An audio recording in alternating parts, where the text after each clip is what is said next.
Today, I have the pleasure of interviewing Kenny Harper.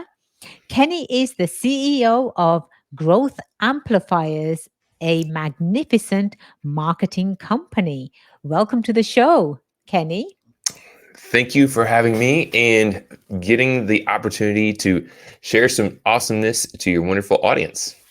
Thank you. This is what we do here at Go Legal Yourself, Kenny. We hand select industry, sort of uh, the top notch, if you will, Mm-hmm. that are really giving back to people in general and especially to businesses and entrepreneurs.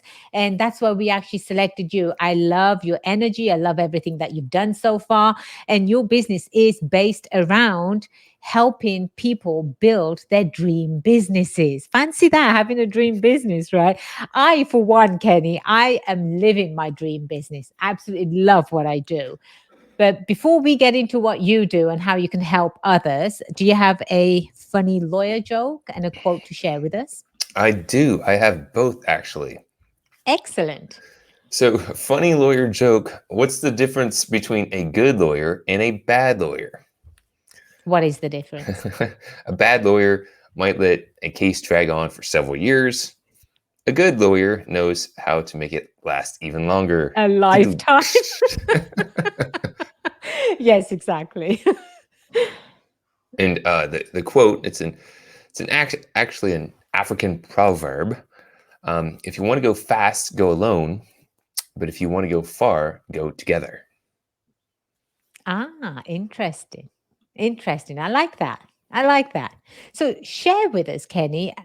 What's your story? I know you interview other guests on your podcast as well. And what's your podcast called? The podcast is called Growth Amplifiers. There you go. We will be mentioning that name quite a bit throughout this interview. But what is your story?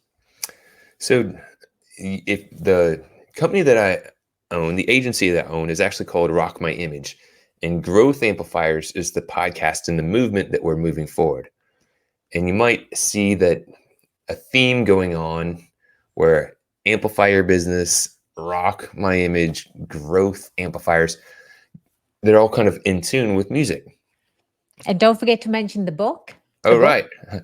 Amplified business breakthroughs, There you go. right? Fantastic. Yes. So it all comes back down to that tie-in with music. And that was my first passion. I was creative and I liked to play music, connect with an audience. But I ran into a challenge in that first passion. I hadn't learned the business to be successful and turn that passion into a business. So there's a lot of starving artists. Luckily, I found a new outlet and I went to school for marketing and multimedia and graduated, giving me a different outlet to use my creativity to help others.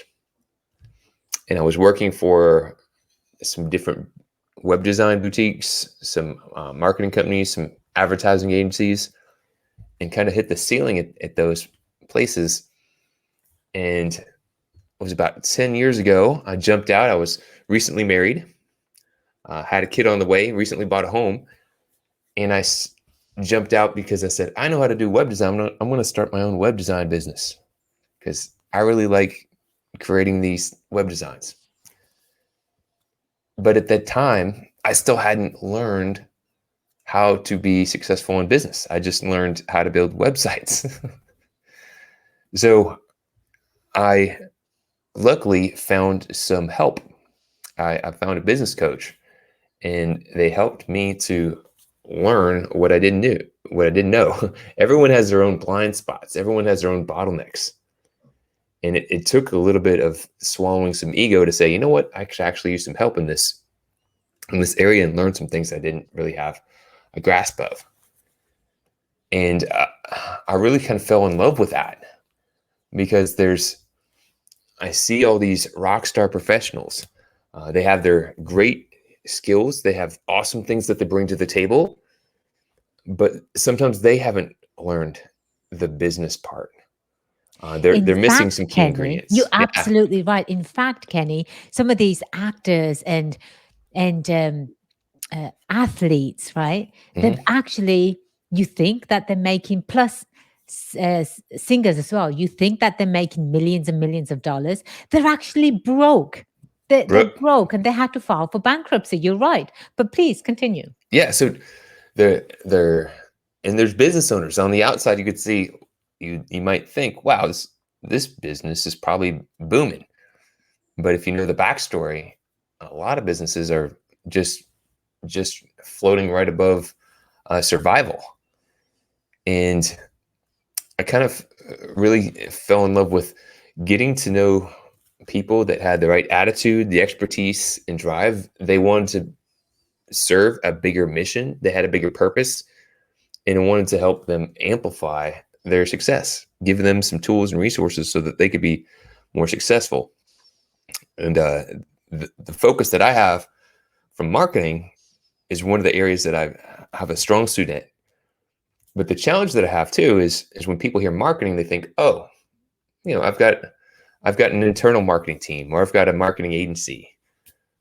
But the approach that I come at it with is more about a strategist that looks at the holistic picture of the business, from what someone's dream business, and then are they crafting the pathway to achieve the lifestyle that they want, and, which takes us full circle all the way back to building a dream business. You've got to start with a bold vision and then work from there. I completely agree with you. You touched upon a couple of things that I want to revisit. The first one is, as you very well know, this show is about helping, supporting, promoting entrepreneurs. Hmm. I'm an entrepreneur, you're an entrepreneur, but it takes a certain type of person with pearls. But I'm a lady, Kenny, so Right. I'm going to use the word pearls, right? So exactly. It takes a certain type of person with pearls to step out of the regular everyday 9 to 5 job and that security of knowing that they're going to have a paycheck. So you thought, okay, I know how to create websites. I'm going to go out and start my own business. What was that deciding factor? What prompted you to take that step and leave a paid job to go out and say, okay, I'm going to do this on my own? It was a little bit of a few things. Number one, I was kind of hitting the ceiling at the advertising agency, and looking around on the market, I was perhaps maybe being able to make a parallel transfer to a different place, but it'd be pretty much the same thing. So if I was going to get beyond that, I had to do something different. I had the curiosity of like, what would it be like if I did have my own business? But in all honesty, I didn't even know if I could do it. I didn't even have that confidence. I was like, I don't even know if I could do that. And I didn't know what it would be like. But I thought, if not now, when? Yep. Yep. If not now, when? It's not going to get easier. I just got married. I've got a kid on the way. Things are only going to get more interesting Nice choice of words. Yes. as time goes on. If I climb higher in companies, it's going to be harder to step down. So if not now, when? And I thought, if I take a shot and give it my best and it doesn't work out, at least I will have tried, I will have learned, and I can make a decision on what to do from there. So there's a really, you probably hear it more and more now, but there's a really bad challenge when people think about failure and they think failure is bad. We're taught through school, you don't want to fail your test, you're concerned about your grades. But I've liked the concept that failure is feedback, and it's part of the process to succeed. The most successful businesses and leaders have failed many times before they actually got to where they're getting. It's just they don't let it stop them from continuing to get up and swing for what they want. I absolutely wholeheartedly agree with you. I see failure as a step closer to success.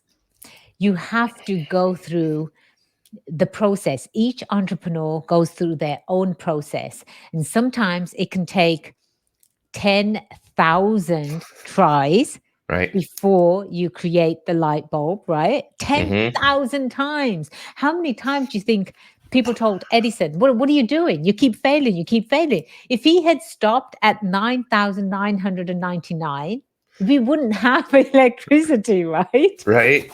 And the light bulb. And so he kept saying, well, I just found ways to uh, not work. I found ways that don't work. That's all I've done. I haven't failed. I found ways that don't work.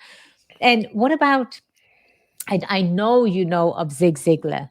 I Yes. know you know of him. He's down here. He is, there you go. I love Zig Ziglar. I have probably heard each and every book that he's written. He's written over 30 books. In fact, a couple of weeks ago, I spoke to his son, Oh, Tom wow. Ziglar, and I would love to actually have Tom on the show. That's what we're going to shoot for. Yes. And what an incredible inspiration to everyone. Zig grew up during the Depression. He was the 11th kid, right? He was one kid of 11.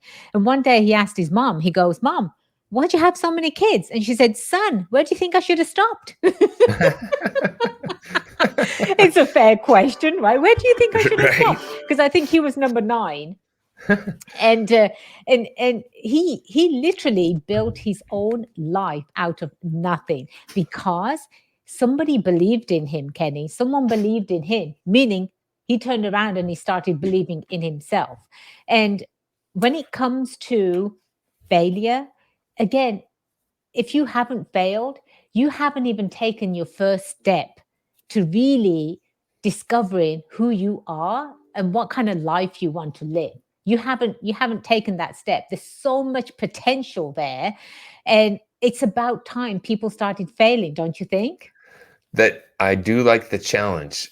If Yes. it's too easy, sometimes when I'm working with somebody about setting goals, I bring that up. I'm like, don't set a goal that's going to be so easy you just know it's going to work without really having to challenge yourself. It's okay to set a goal and not hit it. It's okay to have that. It's not a failure. You'll learn, you'll grow, you'll stretch yourself. But I like the challenge there, Kelly. It's let's start failing some more. Exactly.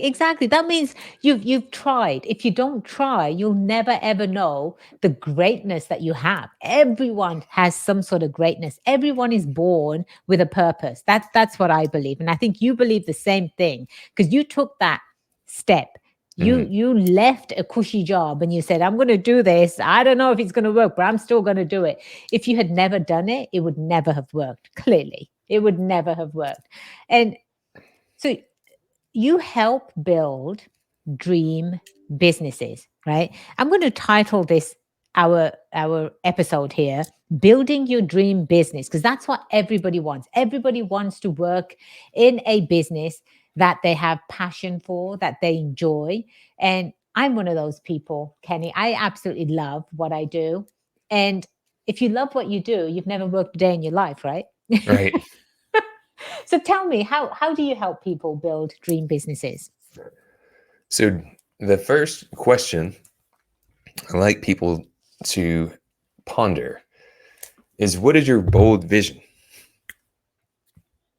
So what is your bold vision, not just with how much money you want to make, but what do you want your life to look like? Who do you want to work with? What mission do you aim to serve? Money could be a concept there too that you want to pay attention. How much money you want to make? What are the material things you want in your life? What do you want to spend your day and your energy doing? And really getting a clear picture of what that is. Because, like you said before, if we don't set a goal and work towards it, life's going to happen. It's going to take us in a direction. Far too often, I've seen so many business owners jump into, uh, you know, this is what I know, so I'm going to do it, and then I'm just going to kind of see what happens.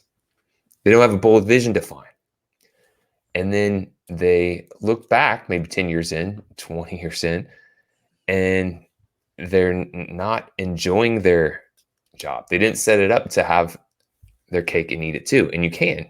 You're the artist.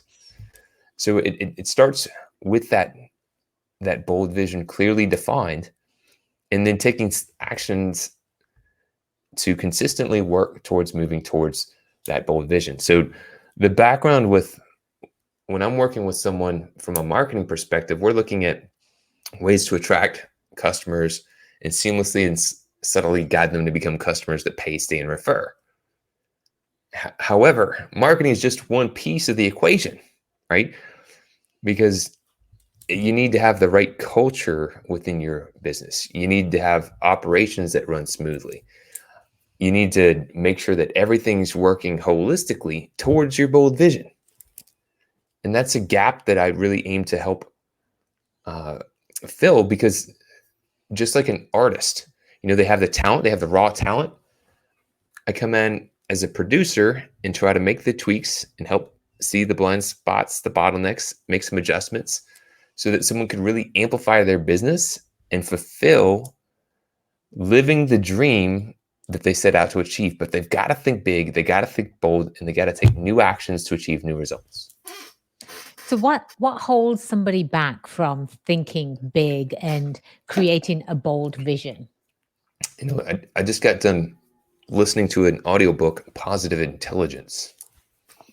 It's a great audiobook, and it talks about the saboteurs that we all have in our own mind.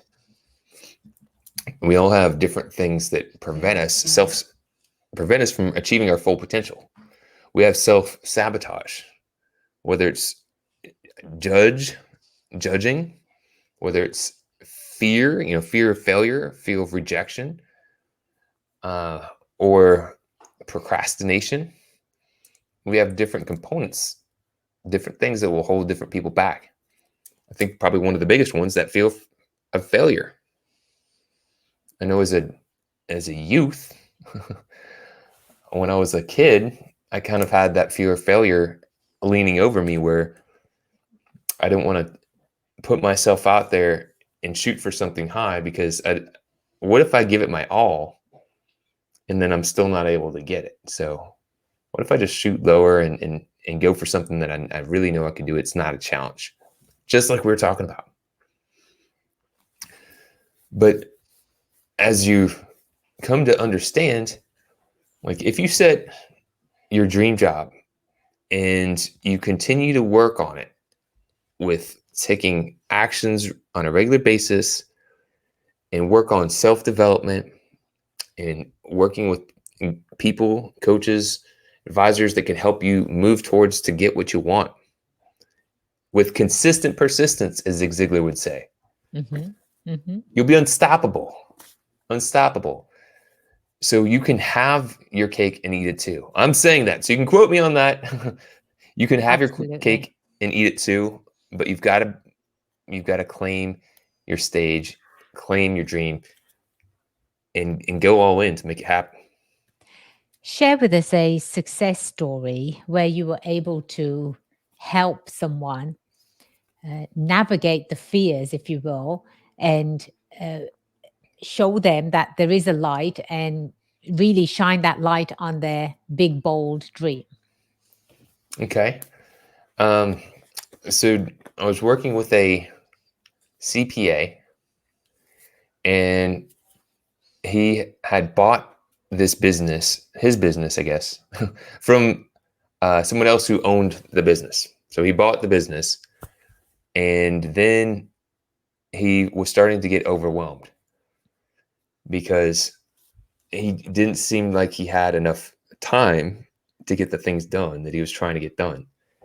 He didn't know if his team really supported him.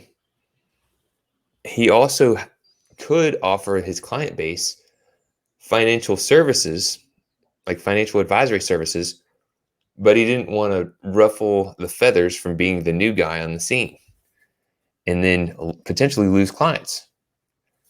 So he was a little bit nervous and afraid, oh no, and kind of got into, I'm just going to do the basic sort of business.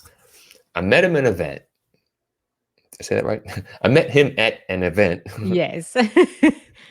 And we were talking about his business, and he was I was telling him what I did, and I offered to have a complimentary amplified business breakthrough session with him.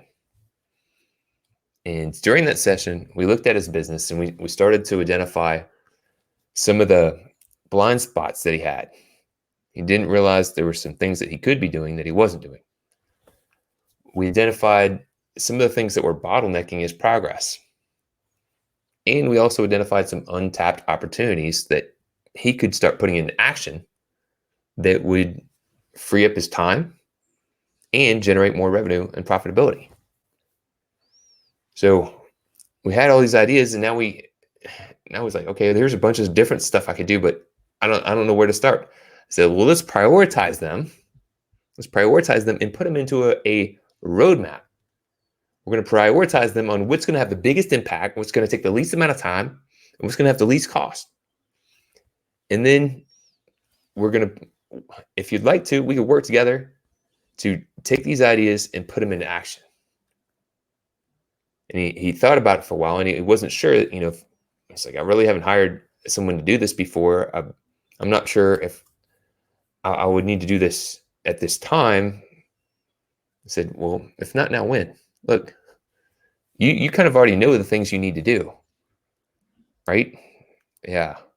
Well, it's when you're working with a coach, just like we're talking about the paradigm with failure, some people need to understand that working with a coach isn't something that people who are challenged do. It's people that are successful work with coaches. People who have, Olympic winning teams, sports teams, successful business CEOs. They work with someone to help them achieve different levels of success. So I said, why don't we try it out? Let's work for about 90 days. We'll set some goals. I'll help hold you accountable and support you. And together we'll accomplish some things. In the first 90 days, we increased the average lifetime value of his customers by elevating his offers. We also increased the number of transactions per customers because he wasn't even marketing to his existing customers.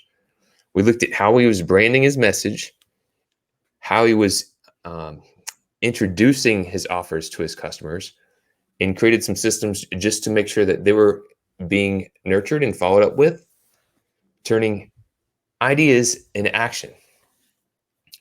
Long story short, that was about 2 years ago, and we're still working together now. And the reason that people continue to work with someone is because they're continuing to get a result. And so he has more time, more freedom and fulfillment, more revenue and profitability, and his customers are happier with the services that he's providing. It's win-win-win all over the place. And so again, going back to, he's the talent, the artist, I'm the producer coming in, helping find, tweak, make the adjustments needed to amplify his business so he can live his bold vision. I love that. I absolutely love that analogy. Everybody understands that, an artist and being a producer. Absolutely love it. I know that you live the life that you're preaching, right? I always Mhm. get some emails from you with beautiful family photos on vacations here and there, and you truly are the real thing, aren't you, Kenny? I am authentic. I am authentic, and that is one of the things that I probably pride the most. Yes. There's so many people out there selling snake oil or it's miracle cure, it's miracle pill, and it's all about just putting out smoke and mirrors. But when I'm connecting with someone, I want to be real, create that relationship, and then tell the truth. And this is kind of like goes back to Zig Ziglar. It's not that people need to search for some amazing thing that's going to make everything else easier.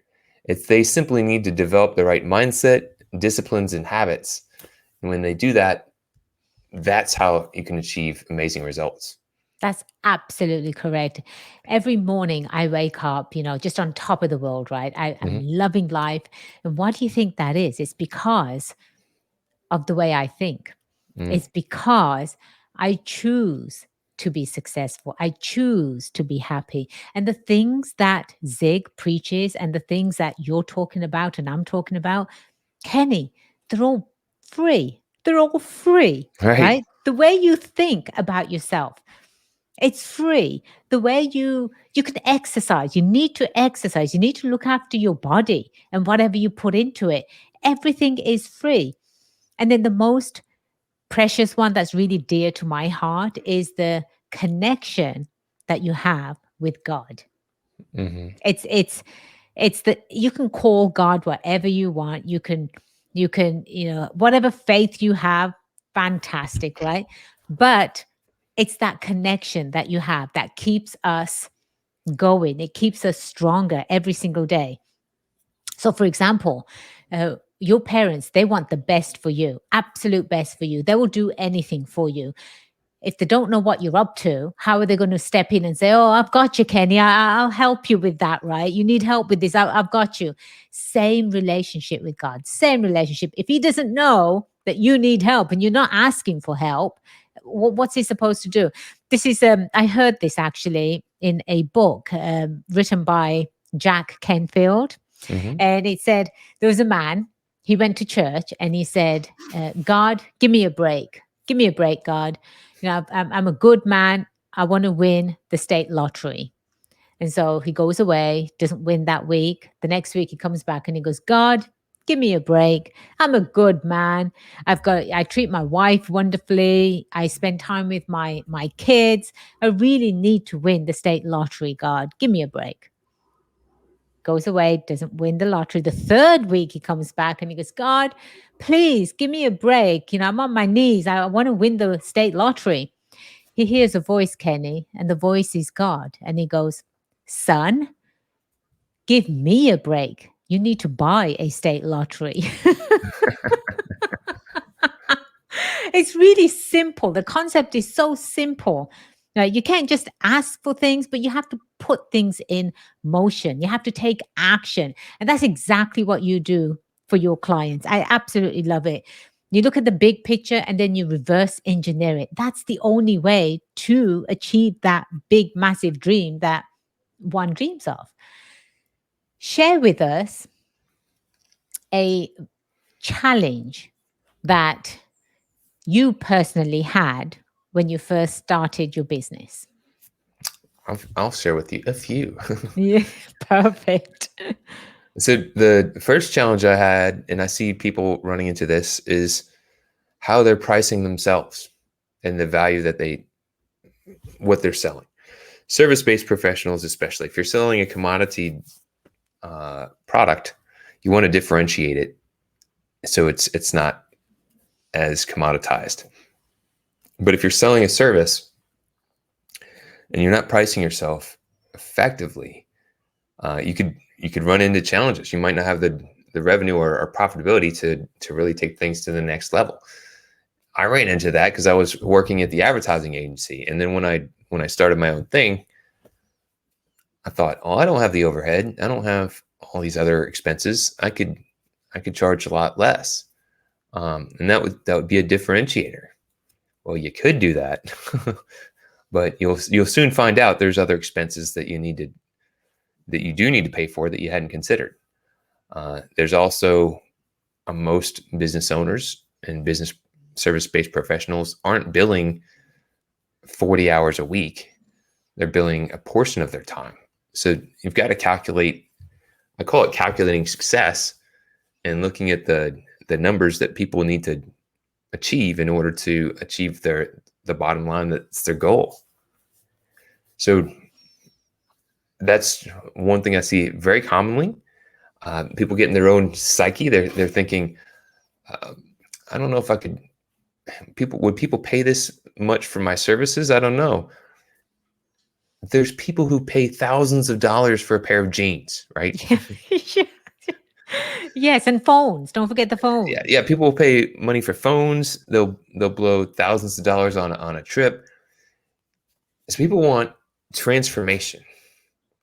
And if you have something that can help get what they want, get away from what they don't, and you're providing a good experience, it's really something that it's not about thinking about how much is this priced at. It's what is the value of what I'm giving them long term, right?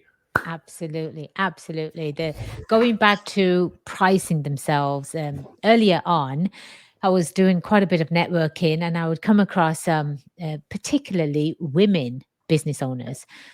And one thing I noticed about them was that they would say, "Oh, this is what I do. Great, fantastic. I'd like to hire you. How much do you charge?" And then they say, "Oh, well, it's 150. Is that okay?"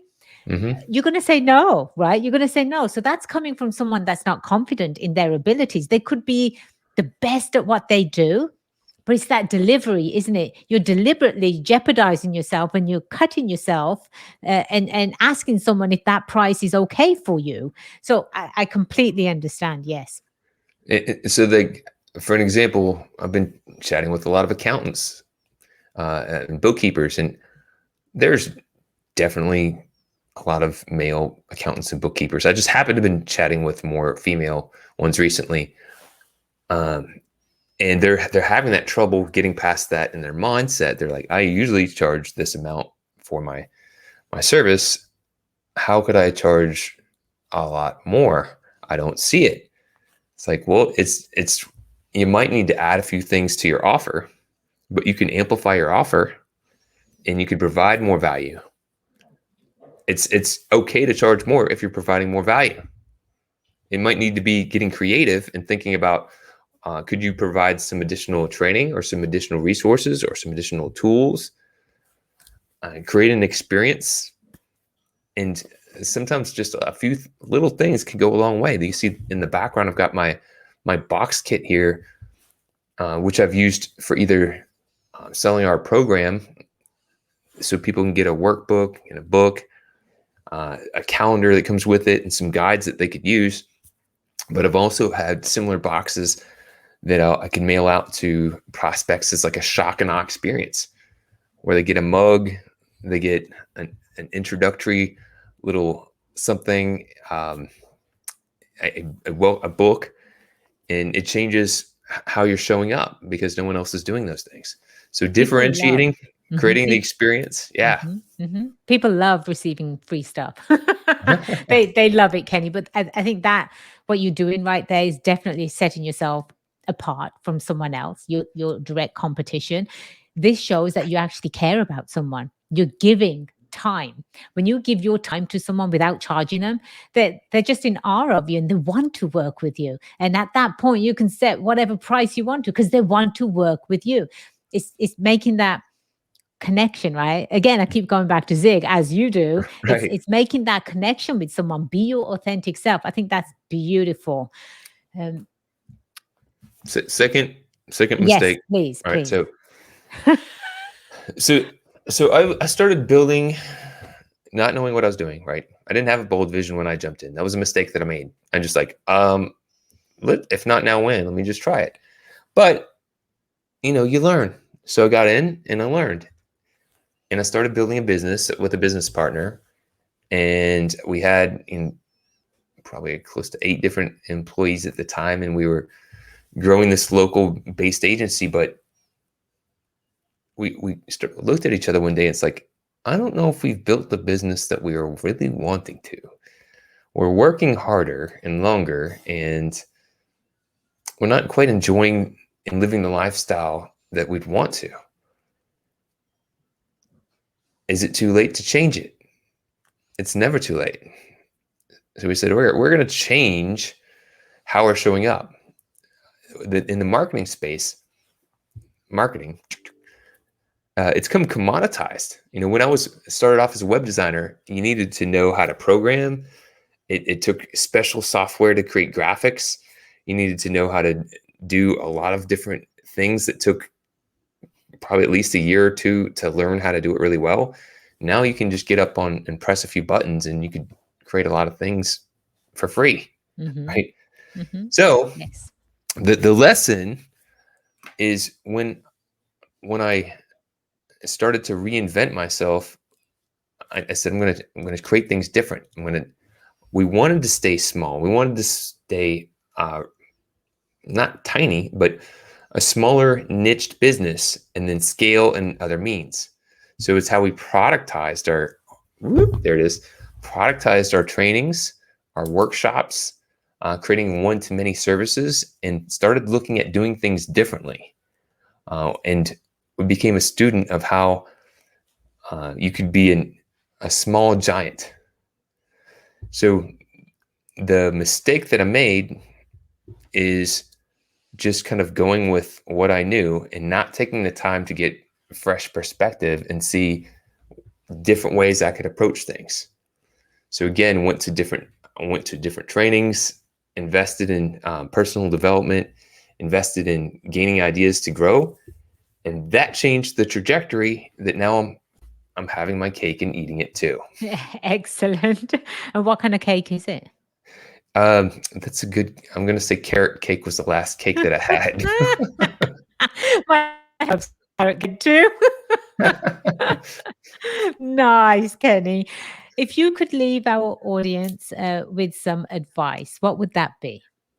All right. So the thing that I'd like to do um, is one of the things I do in the amplified breakthrough session, and you did pull up the copy of my book that outlines some of this concept in there.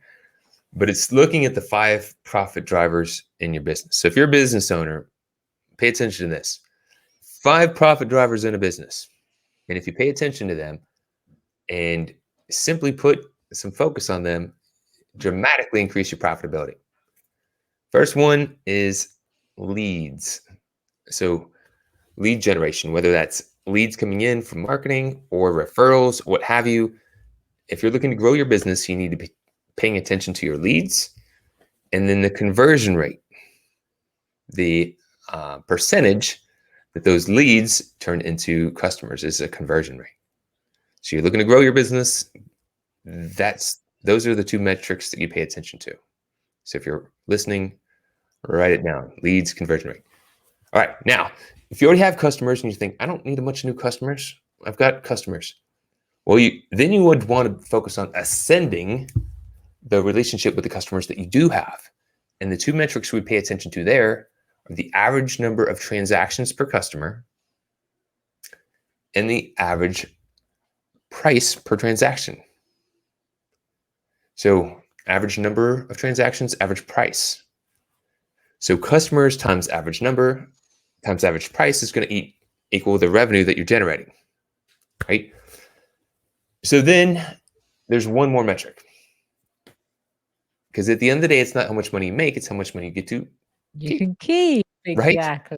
Yes. No, I know some business owners that are over several $1,000,000 in business, but they're not making that much when it comes to how much they can keep.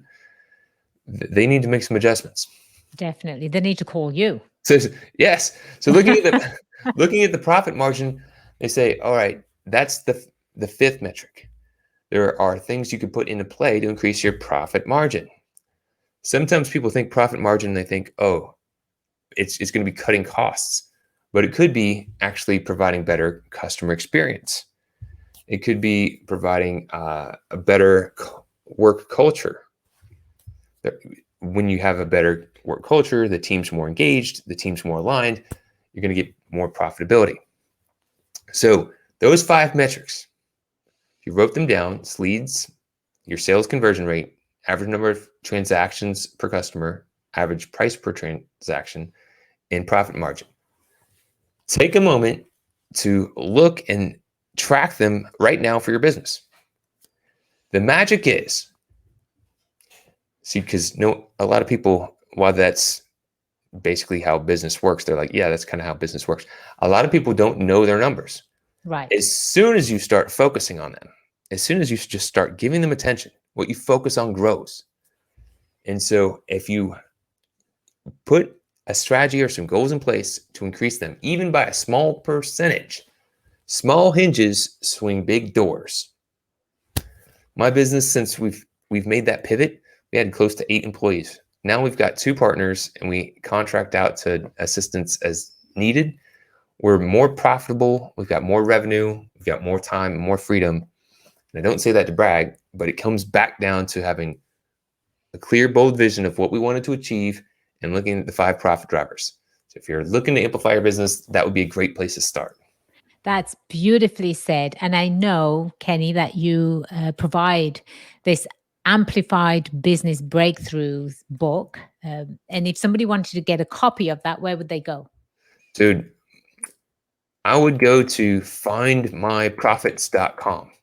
Findmyprofits.com. Yes. And we are going to have all of your information part of our show notes. But if somebody wants to get a hold of you, how would they do that? You can go to growthamplifiers.com. You could find me on LinkedIn. You could search Kenny Harper. I'm pretty sure I pop up one of the top people, and I look like this. Kenny, it's been such a pleasure having you on the show. Thank you for bringing such brilliant information to our listeners. Again, they are business owners just like you and me. And I know that they get such great information and that they would act upon it too. So I know they will reach out to you. They bare minimum, they should get a copy of your book. And where can they get that again? Go to findmyprofits.com. You can get a copy of the book. And the book contains, by the way, if you're like, what book is this?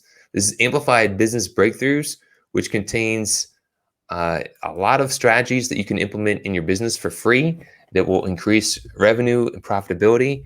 And they're easy to implement. So it's free, actionable information. Fantastic. And I like the word free. Yeah. Thank you again, Kenny, so much. You've been wonderful. Thank you. Absolutely. And please do check out golegalyourself.com. It's a do it yourself legal protection online company.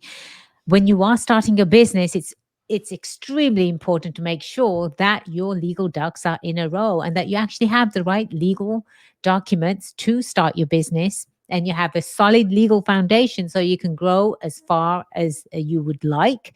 And you can keep growing with Kenny's book and Kenny's assistant. I am attorney Kelly Bagla, the queen of business law, and it's been my pleasure being your host. Until next time, cheers to your success.